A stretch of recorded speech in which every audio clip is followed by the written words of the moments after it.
हरियाणा में इनेलो और कांग्रेस के गठबंधन की अटकलों को लेकर जेजेपी प्रदेश महासचिव दिग्विजय चौटाला ने अपने चाचा अभय चौटाला पर तीखा जुबानी हमला बोला। दिग्विजय चौटाला ने कहा कि आखिर ऐसा हुआ तो गुरुकमल कलयुग का अलग ही दृश्य होगा। दरअसल दिग्विजय ने कहा कि भूपेंद्र ने साजिश के तहत ओपी चौटाला को जेल भिजवाने का काम किया, उन्होंने कुठाराघात किया। दिग्विजय सिंह ने दो टूक कहा कि हमारी विचारधारा बीजेपी से मिलती है, लेकिन कांग्रेस के खिलाफ हमने हमेशा लड़ाई लड़ी है और भविष्य में बीजेपी जेजेपी गठबंधन में रहने की उन्होंने बात कही।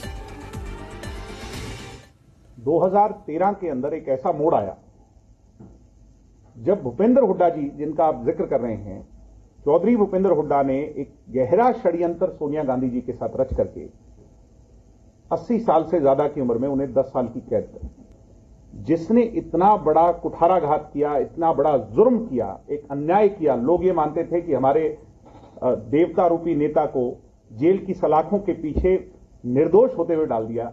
अगर वो दोनों भी हाथ मिला लेंगे, अभय सिंह जी, मुझे पता है चौटाला साहब तो कभी हाथ नहीं मिलाएंगे, अगर अभय सिंह जी और भूपेंद्र हुड्डा भी हाथ मिला लेंगे तो भी ये भी कलयुग का एक अपना एक अलग दृश्य होगा जो मैं और आप देखें। बीजेपी के साथ तो हम आज थोड़ी गए हैं, 4 पीढ़ियों से जा रहे हैं। बीजेपी के साथ समय समय पर अलायंस हुए हैं। स्वर्गीय चौधरी देवीलाल जी के समा भी हुआ, चौटाला साहब ने खुद किया, और उसके पश्चात आज चौथी पीढ़ी के अंदर भी अगर पारिवारिक तौर पर देखो तो आइडियोलॉजिकली कहीं ना कहीं हम फिर भी मेल खाते हैं। कांग्रेस के साथ हमारा कोई मेल नहीं।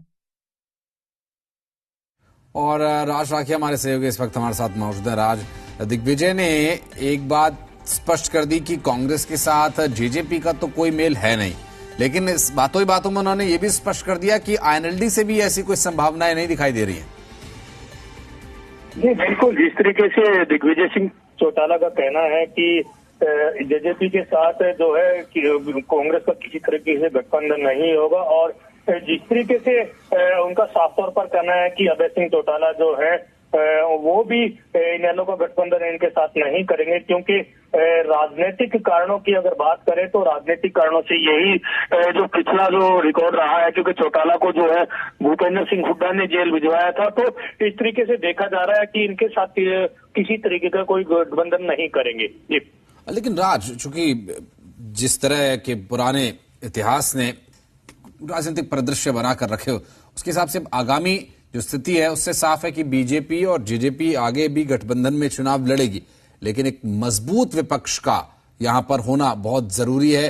और विपक्ष में कांग्रेस तो ये हर मौके पर यह ऐलान करती है कि कांग्रेस ही अकेला एक विपक्ष है। ऐसे में आईएनएलडी के अस्तित्व को लेकर जो लड़ाई चल रही है, अभय चौटाला को लेकर भी उन्होंने कहा कि अगर वो एक साथ आते हैं, कांग्रेस के साथ आते हैं, तो ये कलयुग का ही एक अलग नजारा देखने को मिलेगा। तो आईएनएलडी की तरफ भी इशारा है। हालांकि आईएनएलडी गाहे बगाहे एक सॉफ्ट कॉर्नर कांग्रेस के प्रति दिखाती रही है। जी बिल्कुल, जिस तरीके से कांग्रेस की और इनेलो की अगर बात करें तो इनेलो का जो है वो बिल्कुल सॉफ्ट कॉर्नर कांग्रेस के प्रति रहा है, और जिस तरीके से विधानसभा में भी ये एक दूसरे को सपोर्ट करते नजर जरूर आते हैं। लेकिन अब जो राजनीतिक समीकरण की बात कर ली जाए तो जो चुनाव होगा तो जेजेपी और जो बीजेपी जो वो दोबारा से गठबंधन के साथ चुनाव लड़ेंगी, और कहीं ना कहीं विपक्ष जो है मजबूत स्थिति बनाए रखने के लिए कांग्रेस जरूर प्रयास करेगा कि वो इनेलो के साथ गठबंधन करे, लेकिन आने वाले दिनों में कयास यही लगाए जा रहे हैं कि इनेलो जो है कांग्रेस के साथ गठबंधन नहीं करेगी निश्चित रूप से। और ये एक ऐसी स्थिति है, लेकिन राज, अभी जिस तरह से दिग्विजय चौटाला पार्टी में संगठन में मजबूत पकड़ बनाए हुए आगे आने वाले समय में चुनावों में भी ये बात देखने वाली होगी कि वो किस तरह से, किस आइडियोलॉजी के साथ और किस विषय को लेकर कांग्रेस का सामना करते हैं। क्योंकि अभी तक की जो कांग्रेस के सामने लड़ाई लड़ने के लिए या इस राजनीतिक द्वंद्वता को बनाए रखने का जो एकमात्र स्थिति वो ज्यादा स्पष्ट करने वाली है कि जो शासन 10 साल लगभग होने को जा रहे हैं, अब एक तरफ बीजेपी ने अकेले 5 साल का टेन्योर पूरा किया और फिर बीजेपी और जेजेपी गठबंधन को, तो एंटी इनकम्बेंसी का फायदा कांग्रेस उठाने की कोशिश करेगी आगामी चुनावों में।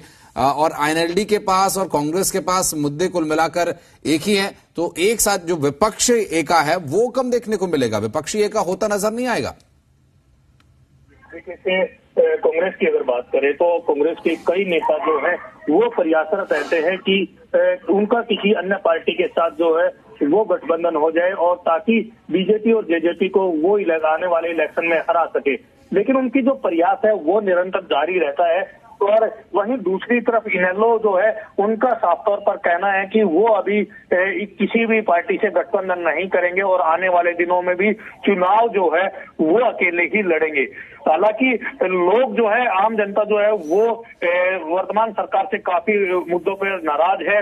आम आदमी त्राहिमाम है क्योंकि उनकी जो समस्याएं हैं आम आदमी की वो उनकी सोल्व नहीं हो रही है। तो ऐसे में अब देखना ये होगा कि आने वाले दिनों में लोग किस पार्टी का रुझान ज्यादा करते हैं। और बिल्कुल, और एनएलडी की तरफ से भी ये बातें अक्सर मंचों पर कही गई हैं। लेकिन राज, अभी जिस तरह की बात दिग्विजय चौटाला ने कही, अभी इस पर कोई राजनीतिक प्रतिक्रिया एनएलडी की तरफ से या कांग्रेस की तरफ से? देखिए, जिस तरीके से अभी तक जो प्रतिक्रिया है वो ना तो कांग्रेस की तरफ से आई है और ना ही अभी एनएलडी की तरफ से आई है। आने वाले दिनों में देखा जाएगा कि किस तरीके से ये रहने वाला है, राजनीतिक समीकरण क्या बनते हैं वो आने वाला समय ही बताएगा। चलिए, बहुत शुक्रिया आपका इस पूरे मामले पर जानकारी देने के लिए राज। तो राज हमारे सहयोगी जो कि बता रहे हैं कि दिग्विजय चौटाला का जो बयान है वो निश्चित रूप से एक तीखा हमला तो है ही, साथ ही साथ कांग्रेस की विपक्षी एकता या विपक्षी जो एकजुटता की बात कही जाती है वो क्या